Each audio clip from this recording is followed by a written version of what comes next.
Orient bell tiles studio से आप देख रहे हैं एबीपी न्यूज। ना इधर ना उधर, हर खबर की पूरी खबर, ना लाग लपेट ना ही खबरों में खोट। आप देख रहे हैं एबीपी रिपोर्ट और मैं हूं आपके साथ शीरी। शुरुआत उन 4 खबरों से जो हम आपको इस बुलेटिन में विस्तार से दिखाने वाले हैं। गुजरात के वडोदरा में आणंद से जोड़ने वाला पुल ढह गया, 10 लोगों की मौत हो गई, कई लोग घायल हैं, रेस्क्यू जारी है। मुख्यमंत्री ने इस हादसे की जांच के आदेश दिए हैं और पीएम मोदी ने भी इस पर दुख जताया है। राजस्थान के चुरू में ट्रेनिंग के दौरान वायुसेना का जैगुआर फाइटर प्लेन क्रैश हो गया, मलबे से मिला 2 पायलट का शव, वायुसेना ने जांच के आदेश दिए हैं। तीसरी खबर वोटर लिस्ट वेरिफिकेशन से जुड़ी हुई, जिसके विरोध में विपक्ष का बिहार बंद। राहुल तेजस्वी ने मार्च में हिस्सा लिया। राहुल गांधी बोले महाराष्ट्र का चुनाव चोरी किया गया। तेजस्वी ने भी इसी पर गंभीर आरोप लगाए। टेक्सास के बाद अमेरिका के न्यू मैक्सिको में फ्लैश फ्लड का कोहराम, बाढ़ में बह गए सैकड़ों मकान, हजारों लोग बेघर हो गए हैं। तमाम खबरों पर विस्तार से आप तक हर जानकारी हम पहुंचाएंगे। चलिए बात कर लेते हैं मौत के उस रास्ते की जिस पर चल रहे 10 लोगों की जिंदगी आज एक झटके में खत्म हो गई। हम बात कर रहे हैं गुजरात के वडोदरा जिले के उस पुल की जिसके बीच का एक हिस्सा आज सुबह अचानक से महिसागर नदी में जा गिरा। जिस वक्त पुल का हिस्सा गिरा उस वक्त कई गाड़ियां उस पर चल रही थी। पुल गिरने के बाद गाड़ियां भी नदी में समा गई। इनमें 2 ट्रक, 2 कार और एक ऑटो रिक्शा शामिल है, जबकि एक बड़ा सा टैंकर टूटे हुए पुल पर ही लटक गया। ये ऐसा बुरा सपना है, ऐसी दुर्घटना है जिसे कोई अपने दुश्मन के साथ भी होता नहीं देख सकता। गुलाबी साड़ी वाली ये महिला उन बदनसीब लोगों में थी जिनकी गाड़ी पुल से नीचे गिरी। ड्रोन वीडियो में पुल का एक बड़ा हिस्सा गायब दिखा और उसके नीचे गाड़ियों का ढेर। ये वीडियो उस वक्त का है जब हादसे के बाद गाड़ियां नीचे फंसी हुई थी। हादसे के वक्त पुल के उस हिस्से से 2 ट्रक, 2 कार, एक ऑटो रिक्शा गुजर रहा था। पुल गिरा तो ये सभी गाड़ियां नदी में गिर गईं। पुल के 2 टुकड़े होने के बाद उसने कई जिंदगियों को निगल लिया। 40 साल पुराने पुल की हालत जर्जर थी, फिर भी उसे भारी वाहनों के लिए बंद नहीं किया गया था। लोग अपनी सरकार और प्रशासन पर भरोसा करते हुए उस जर्जर पुल से गुजर रहे थे। आज सुबह बड़े बड़े ट्रक, कार, रिक्शा, बाइक, हर तरह की गाड़ियां उस पुल से इसी तरह गुजर रही थी। तभी अचानक पुल ने जवाब दे दिया। उसका एक बड़ा हिस्सा एक झटके में नदी में समा गया। 1 सेकंड पहले पुल पर चल रहे थे लोग और अगले ही पल सब नदी में समा गए। लेकिन वडोदरा के उस पुल से गुजर रहा एक ऐसा टैंकर भी था जिसके ड्राइवर की किस्मत अच्छी थी। ड्राइवर ने बिल्कुल सही समय पर ब्रेक लगाया और अपने टैंकर को नदी में गिरने से बचा लिया। पुल पर लटके इस टैंकर को देखकर आप भी वडोदरा में हुए इस खौफनाक हादसे को महसूस कर सकते हैं। टूटे हुए पुल में फंसे ट्रक की इस तस्वीर ने गुजरात के विकास के दावों पर सवालिया निशान खड़ा कर दिए। वो गुजरात जिसके डेवलपमेंट मॉडल ने दुनिया भर में भारत की साख बनाई, जो भारत की अर्थव्यवस्था में बड़ा रोल निभाता है, उसी गुजरात में 40 साल पुराने टूटे हुए पुल में फंसा ट्रक सिस्टम पर उठे सवालों का बोझ ढोता दिख रहा है। यहाँ एक ट्रक तो आप देख सकते हैं, जो ट्रक है अभी भी वहाँ पर जो उस तरह से लुढ़का है कि कभी भी गिर सकता है।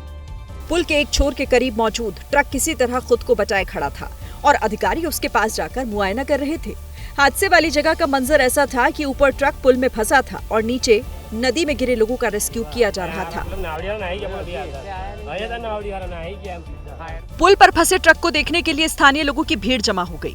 ट्रक की हालत वाकई ऐसी थी कि अगर पुल में थोड़ी सी दरार और आ जाए तो ये ट्रक भी बाकी गाड़ियों की तरह नीचे गिर जाएगा।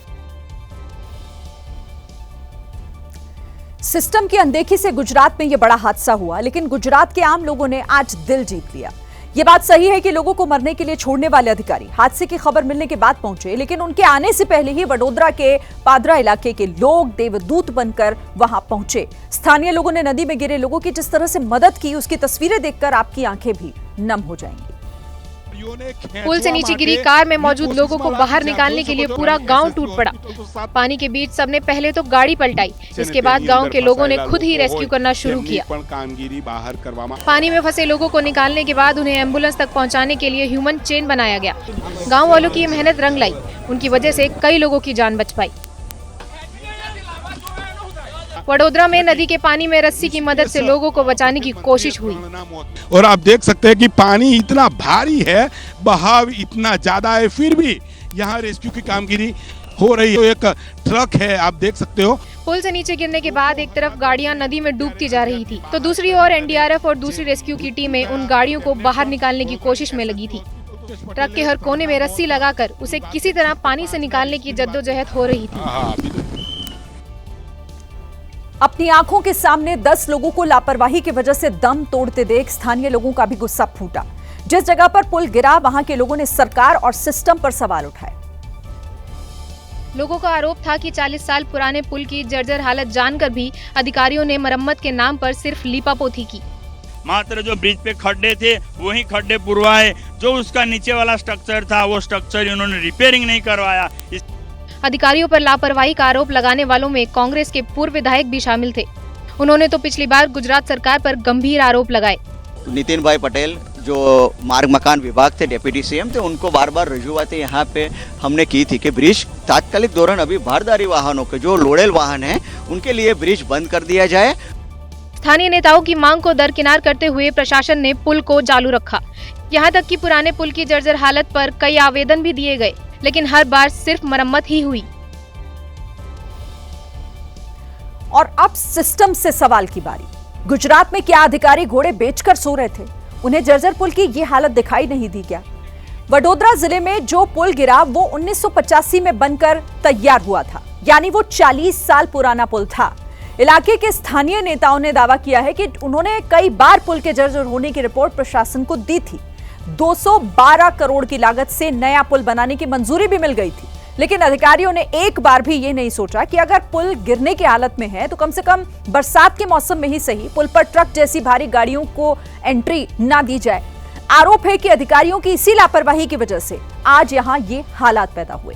अब मुख्यमंत्री ने टेक्निकल टीम को भेजकर हादसे की जांच शुरू कर दी है। पीडब्ल्यूडी विभाग गुजरात सरकार को हादसे की रिपोर्ट देगी और जिम्मेदार अधिकारियों के नाम भी बताएगी। कार्रवाई तो होगी, लेकिन विडंबना देखिए, अगर यही कार्रवाई हादसे से पहले हो जाती तो 10 लोगों की जान को बचाया जा सकता था। आगे बढ़ते हुए बात करेंगे उत्तर प्रदेश के कुशीनगर की, जहां कुत्तों के हमले में एक मासूम बुरी तरीके से घायल हो गया। बच्चे के चीखने की आवाज सुनकर एक महिला ने उसकी जान बचाई। इस घटना के बाद इलाके के लोग आवारा कुत्तों से डरे हुए हैं।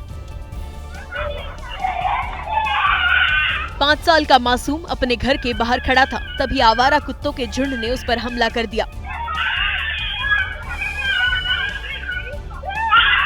बच्चा चीखने लगा, लेकिन उसकी आवाज सुनने के लिए गली में कोई भी मौजूद नहीं था। आवारा कुत्ते उसे जगह जगह नोचते रहे। आवारा कुत्ते बच्चे को घसीटते हुए काफी दूर तक ले गए। तभी मासूम के चीखने की आवाज सुनकर एक महिला घर से बाहर निकली। उसके आते ही आवारा कुत्ते भाग निकले। कुत्तों के काटने की वजह से बच्चा बुरी तरह घायल हो गया। ये पूरी घटना कसया नगर की है।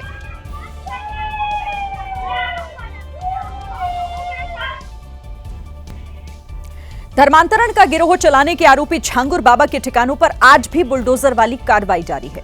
यूपी के बलरामपुर में छांगुर बाबा ने सरकारी जमीन पर कब्जा करके एक कोठी बना ली थी, जिसे ध्वस्त कर दिया गया है। छांगुर बाबा की ये चमचमाती कोठी अब चकनाचूर हो गई है। छांगुर बाबा के धर्मांतरण लोक को योगी सरकार के बुलडोजर ने मिट्टी में मिला दिया। करीब आधा दर्जन से अधिक जेसीबी लगी हुई है और लगातार हटाने का काम चल रहा है। मैं आपको बताना चाहूँगा, ये जो पूरी बिल्डिंग आप देख सकते हैं, थोड़ा सा मैं दिखाना चाहूँगा, यहाँ लाल क्रॉस लगाया गया है। क्रॉस से ही इस तरफ का जो इलाका है, दाएं हाथ का इलाका है, वहीं तक ये बिल्डिंग ध्वस्त की जाएगी, बाकी की बिल्डिंग जो ही रहेगी। छांगुर बाबा न सिर्फ हिंदू लड़कियों के साथ छल कपट का धंधा चलाता था, बल्कि सरकारी जमीनों पर भी कब्जा कर लेता था। लेकिन जैसे ही उसकी पोल खुली, उसका साम्राज्य जमींदोज होने लगा। जिस सरकारी जमीन पर सरकार ने डिग्री कॉलेज बनाने की तैयारी की थी, उस पर छांगुर ने अपना महल खड़ा कर दिया था। छांगुर बाबा अब सलाखों के पीछे है। उसके गुनाहों के राज एक एक कर बाहर आ रहे हैं। यूपी के बलरामपुर में जिस कोठी पर बुलडोजर चला, वो न सिर्फ बाहर से चमचमा रही थी, बल्कि अंदर का नजारा भी काफी आलीशान था। इस सफेद रंग की कोठी को बनाने में छांगुर बाबा ने करोड़ों रुपए खर्च कर दिए।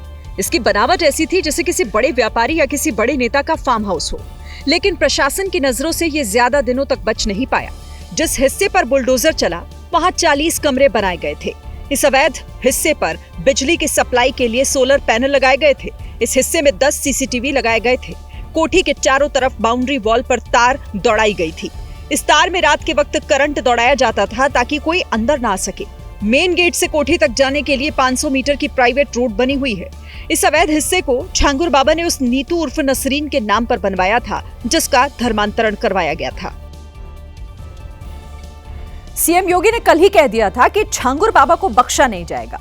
आज मुख्यमंत्री आजमगढ़ में थे और इस बार उन्होंने छांगुर को जल्लाद बताते हुए उसका पक्का हिसाब करने की बात कही। एक तरफ बलरामपुर में छांगुर के अवैध किले पर बुलडोजर चल रहा था, तो आजमगढ़ से सीएम योगी छांगुर का काला चिट्ठा खोल रहे थे।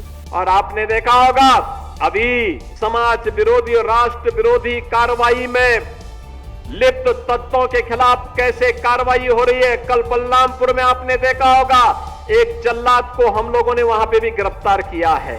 मुख्यमंत्री ने साफ शब्दों में कह दिया कि अगर हिंदू बहन बेटियों पर गलत नजर डाली तो अंजाम बुरा होगा।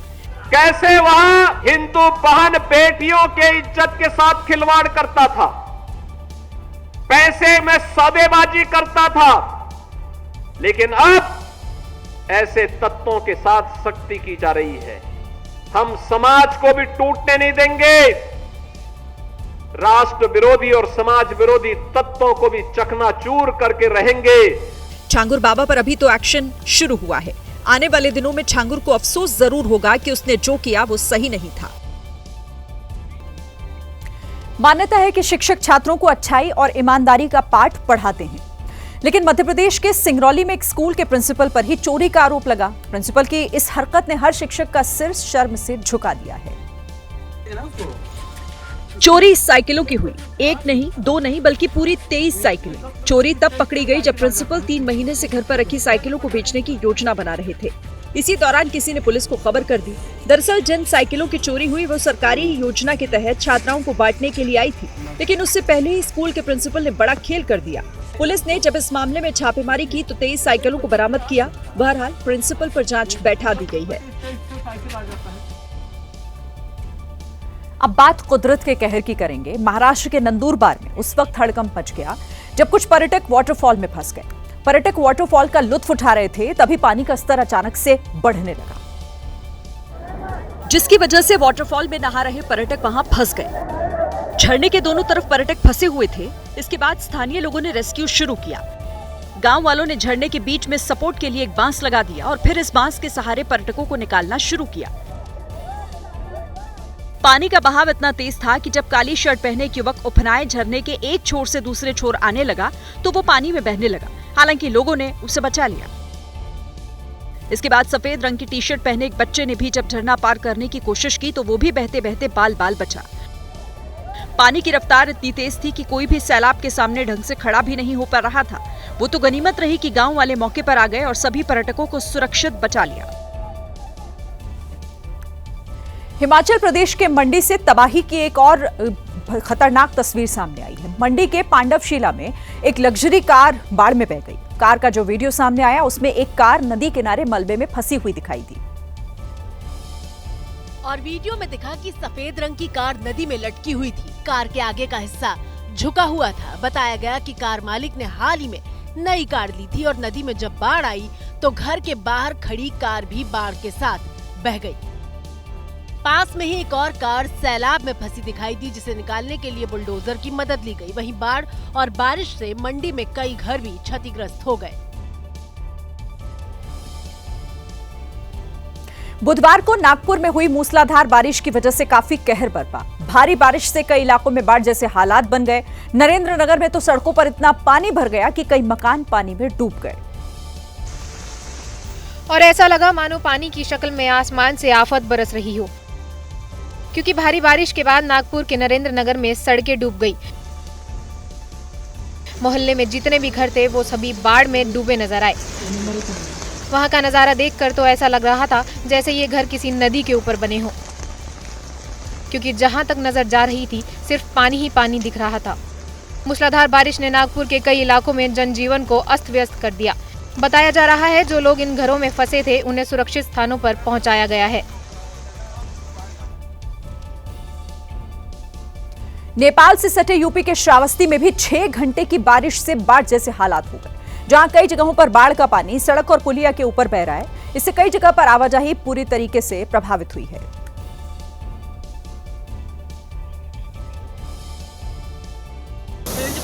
ये उसी तरह से डरा देने वाला वीडियो है जिसमें पानी पूरे वेग से पुल के ऊपर से होकर बह रहा है। ऐसे खतरनाक हालात में कुछ लोग मोटरसाइकिल से रास्ता पार करने का जोखिम उठा रहे हैं, तो कुछ बच्चे भी पुल के ऊपर पानी के बीच से सड़क पार करते दिखाई दिए। हालांकि ज्यादातर लोग पुल के ऊपर बह रहे बाढ़ के पानी को पार करने की हिम्मत नहीं जुटा पा रहे हैं और सुरक्षित किनारे पर ही खड़े होकर पानी के उतरने का इंतजार करते दिखे, क्योंकि भिनगा इलाके के इस पुल पर पानी के तेज रफ्तार के बीच फंसकर यहीं पर एक बाइक सवार बह गया था। बाइक सवार को तो किसी तरह गोताखोरों ने बचा लिया, लेकिन उसकी बाइक बाढ़ में बह गई। भारी बारिश के बीच प्रशासन अलर्ट मोड पर है। बात अब राजस्थान की, जहां झुंझुनू से भी सरकारी सिस्टम की पोल खोलने वाली एक तस्वीर सामने आई। यहां स्टेट हाईवे का एक हिस्सा उद्घाटन से पहले ही बारिश के पानी में बह गया, जिसका वीडियो सोशल मीडिया में वायरल हो गया। पोल बाघुली और जहाज इलाके को नेशनल हाईवे 52 से जोड़ने के लिए 6 महीने पहले ही ये सड़क बनाई गई थी, जो उद्घाटन की बाट जो रही थी। लेकिन भारी बारिश के बाद नदी का जलस्तर बढ़ा और तेज बहाव में सड़क का बड़ा हिस्सा बह गया। बिजली का खंभा भी सड़क के साथ साथ पानी के तेज बहाव में गिर गया। सड़क निर्माण का काम कुछ हफ्ते पहले ही पूरा हुआ था और जल्द ही उसका उद्घाटन होने वाला था, लेकिन मॉनसून की पहली बारिश भी सड़क झेल नहीं पाई। इस घटना के बाद लोगों ने सड़क की गुणवत्ता पर सवाल उठाए। लोगों ने यहां तक आरोप लगाया कि सड़क बनाने में घटिया सामग्री का इस्तेमाल हुआ, जिससे सड़क पानी में बह गई। यूपी के मुरादाबाद में एक युवक ने अपनी ही पत्नी से जान का खतरा बताते हुए पुलिस से शिकायत दर्ज कराई है।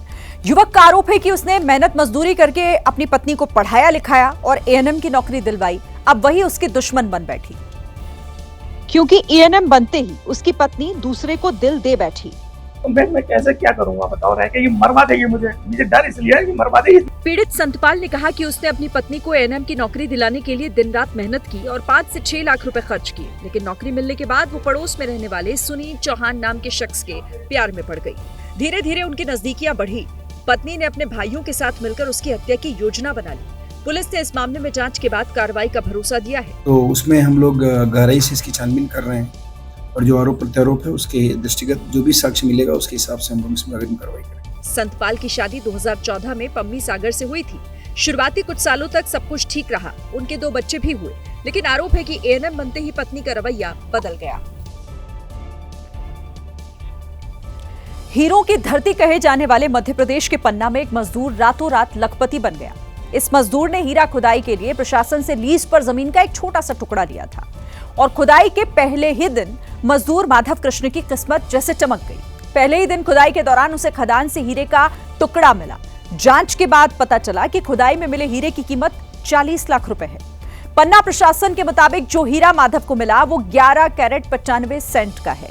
नियमों के तहत माधव ने खुदाई में मिला हीरा पन्ना के हीरा कार्यालय में जमा करवा दिया है। अब इस हीरे को नीलामी में रखा जाएगा और मिलने वाली कीमत में 12.5% काटकर बाकी की सारी रकम माधव को दे दी जाएगी। यूपी में आज से पौधारोपण महाअभियान 2025 का शुभारंभ हो गया है। मुख्यमंत्री योगी आदित्यनाथ ने गोरखपुर में एक पेड़ मां के नाम योजना के तहत पौधे लगाए। इस दौरान सीएम योगी ने सेल्फी भी ली। इस मौके पर पार्टी के सांसद रवि किशन समेत पार्टी के तमाम कार्यकर्ता वहां पर मौजूद रहे।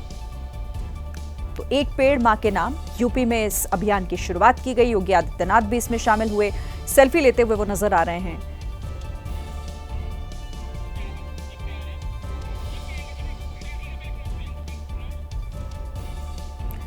बिहार में वोटर वेरिफिकेशन के विरोध में महागठबंधन ने बंद का ऐलान किया है। पटना में इंडिया गठबंधन ने मार्च निकाला, लेकिन स्थिति उस समय असहज हो गई जब कांग्रेस के नेता कन्हैया कुमार को वैन पर चढ़ने से रोक दिया गया। तस्वीरों में देखा जा सकता है कि सुरक्षा में तैनात जवान कन्हैया कुमार को वैन पर चढ़ने से रोक रहे हैं, जिसके बाद वो वहां से वापस लौट गए। कुछ ऐसी ही शर्मिंदगी पूर्णिया से निर्दलीय सांसद पप्पू यादव को भी झेलनी पड़ी, क्योंकि उन्हें भी उस वैन में चढ़ने नहीं दिया गया जिसमें राहुल गांधी, तेजस्वी यादव और तमाम नेता सवार थे। इसके बाद पप्पू यादव भी वहां से वापस लौट जाते हैं। तो पप्पू यादव की इस गाड़ी में, इस वैन में एंट्री नहीं। और देखिए, इससे पहले आपने कन्हैया कुमार को भी देखा था। ये देखिए, चढ़ने की वो कोशिश कर रहे थे। राहुल तेजस्वी इस गाड़ी में सवार हैं, लेकिन कन्हैया को इस पर चढ़ने की इजाजत नहीं दी गई और ना ही पप्पू यादव को। देखिए, बिहार में इसी साल अक्टूबर नवंबर महीने में चुनाव होने हैं, लेकिन चुनाव से पहले बिहार में वोटर वेरिफिकेशन पर घमासान छिड़ गया है।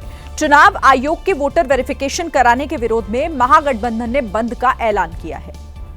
वोटर लिस्ट से नाम काटना बंद करो, बंद करो, बंद करो। जिसका बिहार में बड़ा असर दिखा। वोटर वेरिफिकेशन के विरोध में बिहार के दरभंगा में आरजेडी कार्यकर्ता पार्टी का झंडा लेकर रेलवे स्टेशन पहुंच गए और प्रदर्शन करते हुए नमो भारत ट्रेन को रोक दिया।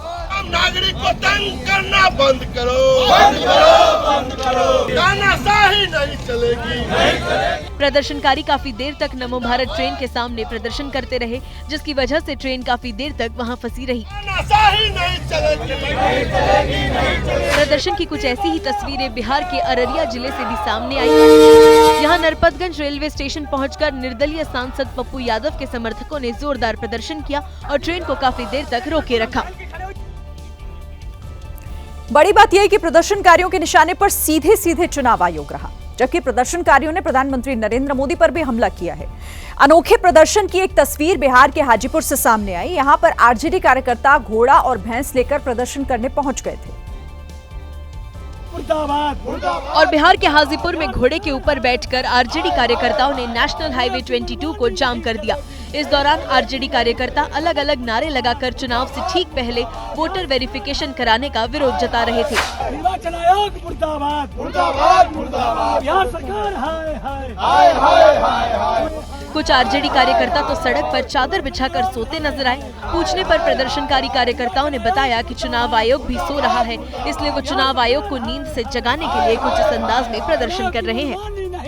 सो गए हैं नेताजी, आज सड़क पर सो नहीं गए, सड़क पर करे लोग को पूरा निर्वाचन आयोग की जो तौर तरीका है वो गलत है। हाजीपुर में आरजेडी कार्यकर्ता अपने साथ बुलडोजर लेकर भी आए थे और बुलडोजर पर चढ़कर वोटर वेरिफिकेशन कराए जाने का विरोध जता रहे थे। और मोतिहारी में तो विरोध प्रदर्शन के दौरान आरजेडी नेता मनोज गुप्ता और आईपीएस शिवम धाकड़ के बीच नोकझोंक भी हो गई। बताया गया कि आरजेडी नेता मनोज गुप्ता ने चक्का जाम किया था, लेकिन जैसे ही इसकी सूचना आईपीएस शिवम धाकड़ को लगी, वो तुरंत मौके पर पहुंचे और जाम को हटवा दिया।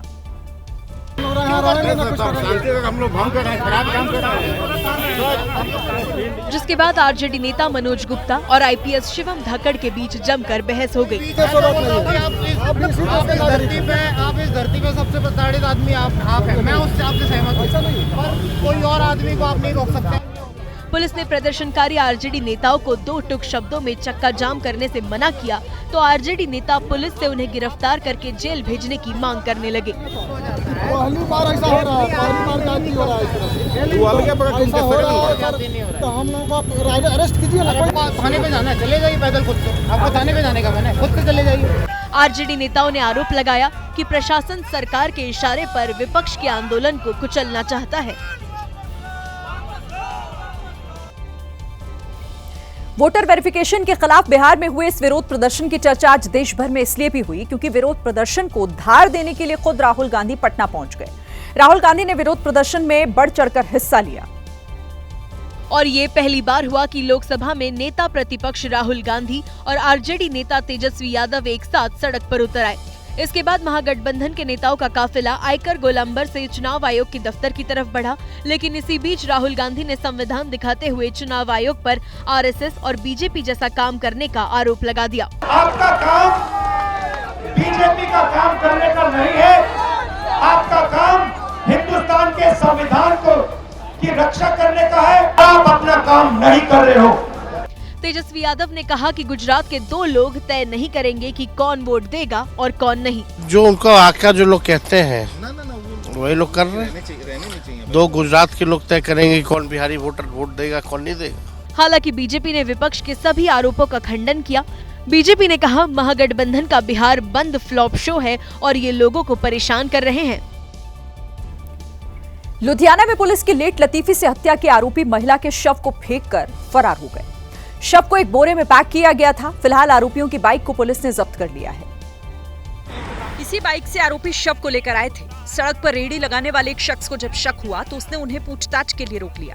लेकिन आरोपियों ने खराब आम फेंकने का बहाना बनाया। रेहड़ी लगाने वालों ने फौरन पुलिस को खबर दी, लेकिन चंद कदमों तक पहुंचने में पुलिस को आधे घंटे से ज्यादा वक्त लग गया। तब तक दोनों युवक फरार हो चुके थे। चश्मदीदों के मुताबिक वीडियो बनाने पर युवकों ने झड़प भी की। वो वीडियो भी आया जिसमें 2 जने मोटरसाइकिल और वो डेड बॉडी ਜਿਹੜੀ ਅਸੀਂ ਸਿੱਟ ਕੇ ਜਾ ਰਹੇ मोटरसाइकिल को बरामद हो गया है। ਉਹਦੇ नंबर तो ही एड्रेस कढ़ा के जो भी अगली कार्रवाई करांगे। पुलिस को वो वीडियो मिल गई है जिसमें आरोपी बोरे को फेंकते दिख रहे हैं। मध्य प्रदेश के भोपाल में ऐशबाग ब्रिज जो अपने 90 डिग्री के डिजाइन की वजह से विवादों में आया था, उसी तर्ज पर अब इंदौर में भी एक 90 डिग्री का रेलवे ओवरब्रिज सामने आया है जो चर्चा का विषय बन गया है। पुल और अब इंदौर का 90 डिग्री वाला ओवरब्रिज, सिर्फ शहर अलग अलग है लेकिन तस्वीर करीब करीब एक जैसी है। इंदौर का ये bridge polo ground industrial area में MR4 को जोड़ता है। बताया जा रहा है कि इस ब्रिज को अंग्रेजी के Z अक्षर की तरह डिजाइन किया गया है। इतना ही नहीं, ब्रिज में 2 जगह 90 डिग्री के टर्न बनाए जा रहे हैं। जानकारी के मुताबिक PWD ने ट्रैफिक और सड़क की चौड़ाई का सही से सर्वे नहीं किया। विवाद सामने आने के बाद PWD के अधिकारी बैकफुट पर हैं। ब्रिज का तो इसलिए उसको पुनः परीक्षण किया जा रहा है। अगर कुछ सुधार किया जाएगा तो वो हो जाएगा। इधर कांग्रेस का कहना है कि अगर इसे समय से ठीक नहीं किया गया तो सरकार के खिलाफ प्रदर्शन किया जाएगा। यूपी के गाजियाबाद में कुछ कांवड़ियों ने न सिर्फ एक कार में तोड़फोड़ की बल्कि कार चालक को भी जमकर पीटा। बताया गया कि राज चौपला इलाके में हरिद्वार से जल लेकर लौट रहे कांवड़ियों से कार टच हो गई थी।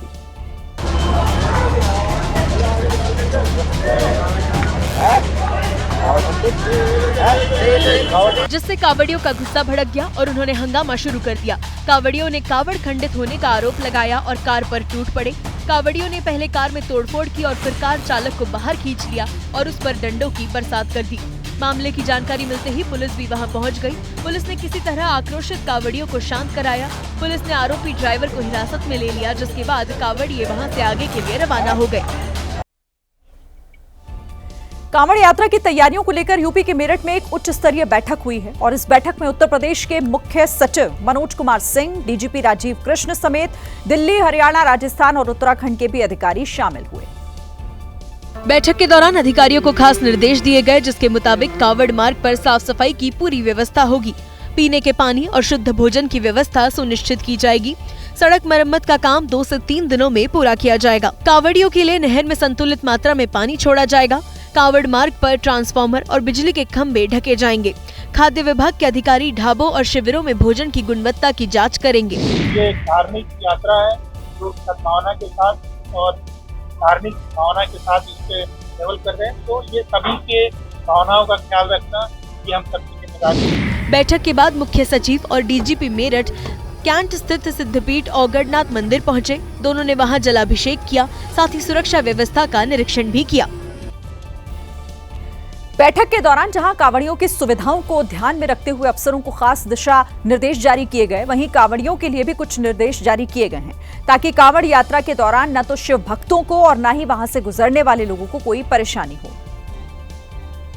यही वजह रही कि कांवड़ यात्रा के लिए डीजे संचालकों और आयोजकों को भी कई जरूरी निर्देश दिए गए, जिसके मुताबिक कांवड़ की अधिकतम ऊंचाई 10 फीट और चौड़ाई 12 फीट होगी। डीजे की आवाज तय सीमा 75 डेसिबल से ज्यादा नहीं होनी चाहिए। अश्लील गाने बिल्कुल नहीं बजाए जाएंगे। कांवड़ियों के कैंप प्रशासन की ओर से जारी दिशा निर्देशों के अनुसार ही लगाए जाएंगे। कांवड़िए ट्रेनों की छतों पर यात्रा नहीं करेंगे। सेफ्टी, सिक्योरिटी और आस्था, ये तीनों चीज मुझे मेन है और इसके लिए जो इस प्रकार के आयोजन होते हैं उस पर उनको एडवाइस किया जा रहा है। डीजीपी ने साफ कहा कि यूपी सरकार की सर्वोच्च प्राथमिकता कांवड़ियों की सुविधाओं के साथ साथ कांवड़ यात्रा के दौरान सख्त सुरक्षा व्यवस्था सुनिश्चित करना है। राजस्थान के सीकर में एक छात्रा का वीडियो वायरल हो रहा है जो जलभराव के बीच स्कूल जा रही है। ये इलाका राजस्थान कांग्रेस प्रदेश अध्यक्ष गोविंद सिंह डोटासरा का विधानसभा क्षेत्र है। लबालब घुटनों तक भरे पानी के बीच छात्रा न केवल गांव के विकास को कोस रही है बल्कि नेताओं पर तंज कसती दिखाई दी। देखो ओ है अपना गाँव को विकास, थोड़ी सी बरसात आता नदी भरी जाए। अरे नेता लोग चुनाव आए टाइम 10 चक्कर काट दो करसी और अब अंठाई को नहीं घटकाई हो रहे। अरे भीड़ ऐसी का डोल की होगी। नेताजी तुम संघर्ष करो, हम तुम्हारे साथ हैं। अरे क्या का संघर्ष बे बेटा ऐसे में बैठा रहे बे। छात्रा यही नहीं रुकी, गाँव के बदतर होते हुए हालात को भी बयां कर रही है। और विकास का नाम पूरा खटारो जनरेटर मेल मिले देखो न तो कोई चल रहा है न हल है। हरी पानी में लाग रही है एक डिप्पी। नेताजी का बुलाऊं कोई मरो और चाहे जीवो। नेताजी तुम मौज करो, हम तुम्हारे साथ हैं। दरअसल लक्ष्मणगढ़ के गाडोदा गांव में बरसात का मौसम शुरू होते ही लोगों को काफी परेशानियों का सामना करना पड़ता है। एक बार बारिश होने के बाद गांव में बहुत ज्यादा जलभराव हो जाता है, जिससे आवागमन बाधित होता है। महाराष्ट्र नवनिर्माण सेना के कार्यकर्ताओं की गुंडागर्दी कम होती हुई नहीं दिख रही है। ताजा मामला महाराष्ट्र के वाशिम जिले का है। वाशिम हिंगोली हाईवे पर स्थित टोल प्लाजा पर एमएनएस के कार्यकर्ताओं ने जमकर तोड़फोड़ की है। इस खबर के बारे में आपको पूरी जानकारी हम देंगे, तस्वीरें भी आपको दिखाएंगे कि किस तरीके से यहां पर हंगामा हुआ है, किस तरीके से तोड़फोड़ की गई और कार्यकर्ताओं ने यहां पर कैसे बवाल काटा है। लेकिन उससे पहले एक बड़ी खबर आपको बता दें, एक ब्रेकिंग न्यूज आ रही है। दिल्ली में सीएम आवास के रेनोवेशन का टेंडर रद्द कर दिया गया है। प्रशासनिक कारणों से पीडब्ल्यूडी ने यह टेंडर रद्द किया है। बड़ी खबर, रेनोवेशन के लिए 60 लाख का टेंडर जारी हुआ था, लेकिन इसे रद्द कर दिया गया। तो दिल्ली में मुख्यमंत्री आवास के रेनोवेशन को लेकर यह टेंडर जारी हुआ था, जिसे रद्द कर दिया गया है। तो दिल्ली से इस वक्त की बड़ी खबर सीएम आवास के रेनोवेशन से जुड़ी हुई, जिस पर चर्चा भी काफी हुई थी। पीडब्ल्यूडी ने इस टेंडर को रद्द कर दिया। प्रशासनिक कारणों का हवाला फिलहाल दिया गया है। आपको जानकारी दे दें कि रेनोवेशन के लिए 60 लाख का टेंडर जारी हुआ था, लेकिन उसे रद्द कर दिया गया है। इस वक्त की ये बड़ी खबर दिल्ली से। तो मुख्यमंत्री आवास, रेखा गुप्ता का आवास, जिसको रेनोवेट करने के लिए ये टेंडर जारी किया गया था, और इस टेंडर के जारी होने के बाद इस पर सवाल भी कई खड़े हुए थे। सीएम आवास के रेनोवेशन पर इतना खर्च, 60 लाख का टेंडर, लेकिन फिलहाल उसे रद्द कर दिया गया।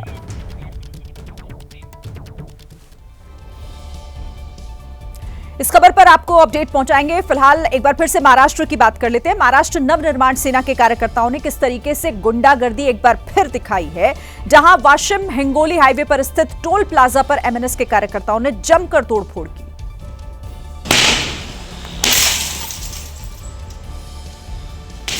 हाथों में डंडे लिए एमएनएस के कार्यकर्ता टोल प्लाजा पर पहुंचे और वहां तोड़फोड़ शुरू कर दी।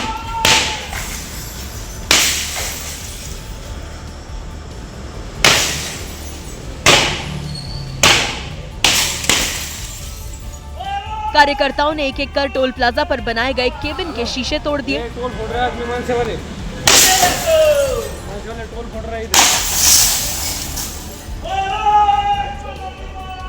ये कार्यकर्ता इस बात से नाराज थे कि कनेर गांव तक सड़क बनाने का काम पूरा नहीं किया गया।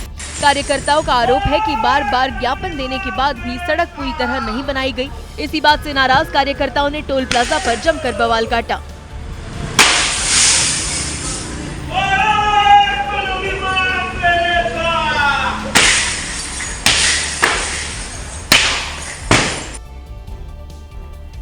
मध्य प्रदेश के कांग्रेस विधायक साहब सिंह गुर्जर अपने विवादित भाषण की वजह से सुर्खियों में हैं। कांग्रेस विधायक अशोकनगर जिले में पार्टी के कार्यक्रम में शामिल होने पहुंचे थे और यहीं उन्होंने संघ पर एक विवादित टिप्पणी कर दी। साहब सिंह गुर्जर ग्वालियर जिले की ग्रामीण सीट से विधायक हैं, लेकिन जब अशोकनगर पहुंचे तो अपने साथ नया विवाद ले आए। साथियों, जो मर्द थे वो जंग में आए और जो थे वो संग में गए। अब साहब सिंह गुर्जर की इस टिप्पणी पर बीजेपी आग बबूला हो गई है। जो शामिल हुए उन्हें मर्द कह रहे हैं, थर्ड जेंडर का भी आप अपमान कर रहे हैं, आप महिलाओं का भी अपमान कर रहे हैं। बीजेपी कांग्रेस के विधायक पर कार्रवाई की मांग कर रही है। वहीं साहब सिंह गुर्जर का कहना है कि संघ का मतलब सिर्फ आरएसएस नहीं होता। दुनिया का सबसे ताकतवर मुल्क अमेरिका भी इन दिनों कुदरत की मार झेल रहा है। टेक्सास प्रांत में तबाही अभी थमी भी नहीं थी कि न्यू मैक्सिको में फ्लैश फ्लड ने कोहराम मचा दिया। न्यू मैक्सिको के रूडिसो से आई इन तस्वीरों को जिसने भी देखा उसके रोंगटे खड़े हो गए। सैलाब में छोटे बड़े पेड़ों के साथ पूरा का पूरा मकान बहता दिखा। Oh my God. इस तबाही का वीडियो बना रहे लोग भी मकान को तिनके की तरह बहता देखकर कांप उठे। न्यू मैक्सिको के रूडिसो का एक बड़ा हिस्सा बाढ़ की चपेट में है। तमाम रास्तों पर पानी इतनी तेजी से बहता दिखा मानो सब कुछ बहा ले जाएगा। ड्रोन से ली गई तस्वीरों में रूडिसो का एक बड़ा हिस्सा पानी की चपेट में दिखा। पानी के बीच मकान ऐसे नजर आ रहे थे मानो बड़ी सी झील में हाउस बोट हो। बताया जा रहा है कि बाढ़ ने हजारों पेड़ों के अलावा 1400 से ज्यादा छोटे बड़े मकानों को भी मिट्टी में मिला दिया है। उधर पड़ोसी देश नेपाल में भी बाढ़ और बारिश ने कोहराम मचा दिया है। भुटेकोशी नदी में मंगलवार सुबह अचानक बाढ़ आ गई, जिससे चीन नेपाल को जोड़ने वाला एक मैत्री पुल भी बह गया। और ये घटना चीनी सीमा पर नेपाल के रसुवागढ़ी बॉर्डर पॉइंट पर हुई। नदी में अचानक इतना सैलाब आया कि वो अपने साथ कई गाड़ियों को बहा कर ले गया। बाढ़ की चपेट में आकर कई घर क्षतिग्रस्त हो गए, जबकि नदी में गाड़ियां तो कबाड़ की तरह यहाँ वहाँ पड़ी दिखी। नदी किनारे बना एक घर तो मलबे में आधे से ज्यादा समा गया। पास में घर निर्माण में काम आने वाली एक मशीन भी खड़ी थी, जो बाढ़ की चपेट में आई थी। ये तस्वीरें उस वक्त की हैं जब नेपाल के प्रधानमंत्री केपी शर्मा ओली बाढ़ प्रभावित इलाके का जायजा लेने पहुंचे थे। बताया गया कि नेपाल में बाढ़ से 9 लोगों की मौत हो गई, जबकि 4 भारतीयों और एक चीनी नागरिक समेत 55 लोगों को बचा लिया गया। स्कूली बच्चों की पढ़ाई के बारे में केंद्रीय शिक्षा मंत्रालय के हालिया सर्वे में एक हैरान करने वाली जानकारियां निकलकर सामने आई हैं। शिक्षा मंत्रालय के राष्ट्रीय सर्वेक्षण परख में मिले आंकड़ों के मुताबिक कक्षा 6 में पढ़ने वाले सिर्फ 53% विद्यार्थी 10 तक का पहाड़ा यानी टेबल जानते हैं। कक्षा 3 के केवल 55% छात्र 99 तक की संख्याओं को बढ़ते या घटते क्रम में सही से लिख सकते हैं। कक्षा 3 के 58% विद्यार्थी 2 अंकों की संख्याओं का जोड़ घटाना करने में सक्षम पाए गए। सर्वे में शामिल छात्रों ने गणित में सबसे कम 46% अंक हासिल किए, जबकि भाषा में 57% और सामान्य ज्ञान में 49% अंक उन्हें प्राप्त किए हैं। सर्वे के मुताबिक कक्षा 9 में केंद्र सरकार के स्कूलों के छात्रों ने सभी विषयों में सर्वश्रेष्ठ प्रदर्शन किया, जबकि निजी स्कूल के छात्रों ने विज्ञान और सामाजिक विज्ञान में अच्छा प्रदर्शन किया, लेकिन गणित में कम अंक प्राप्त किए। शिक्षा मंत्रालय के सर्वेक्षण में 36 राज्यों और केंद्र शासित प्रदेशों के 781 जिलों के 74,229 स्कूल शामिल थे। सर्वे में कक्षा 3, 6 और 9 में पढ़ने वाले सरकारी और निजी स्कूलों के 21,15,000 से ज्यादा छात्रों को शामिल किया गया था। भारतीय वायुसेना का एक और जगुआर लड़ाकू विमान राजस्थान के चुरू जिले में क्रैश हो गया। इस हादसे में दोनों पायलट की जान चली गई। जिस खुले इलाके में जगुआर गिरा, वहां की झाड़ियां जलकर खाक हो गई। हादसे के बाद जगुआर के टुकड़े जगह जगह बिखरे दिखे, जो आग की लपटों से घिरे हुए थे। हादसा रतनगढ़ के भानुदा गांव में हुआ। घटना के तुरंत बाद पुलिस और प्रशासन की टीम मौके पर पहुंची। ग्रामीणों ने बताया कि आसमान में तेज आवाज के बाद खेत में आग की लपटें और धुआं नजर आया, और जब लोग वहां पहुंचे तो जगुआर गिरा हुआ था। वायुसेना की तरफ से बताया गया कि नियमित प्रशिक्षण मिशन के दौरान ये हादसा हुआ। अब हादसे की वजह का पता लगाने के लिए जांच के आदेश जारी किए गए हैं। और इस बीच एक बड़ी खबर आपको बता दें, प्रधानमंत्री नरेंद्र मोदी को सम्मानित किया गया है। नामीबिया के सर्वोच्च सम्मान से नवाजे गए प्रधानमंत्री नरेंद्र मोदी। प्रधानमंत्री नरेंद्र मोदी को यह सर्वोच्च सम्मान नामीबिया देश का इस वक्त की बड़ी खबर। प्रधानमंत्री को यह सम्मानित जिस तरीके से किया गया, वो तस्वीरें भी आप देख रहे हैं। Order of the most ancient Welwitschia पुरस्कार उन्हें दिया गया है, ये सम्मान दिया गया है। और पीएम मोदी को मिलने वाला ये सम्मान नामीबिया का सर्वोच्च सम्मान कहा जाता है।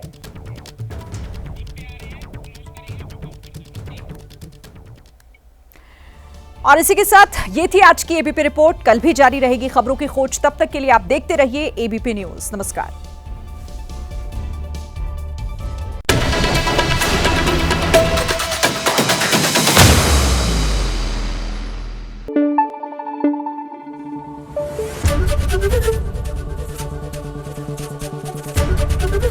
एबीपी न्यूज आपको रखे आगे।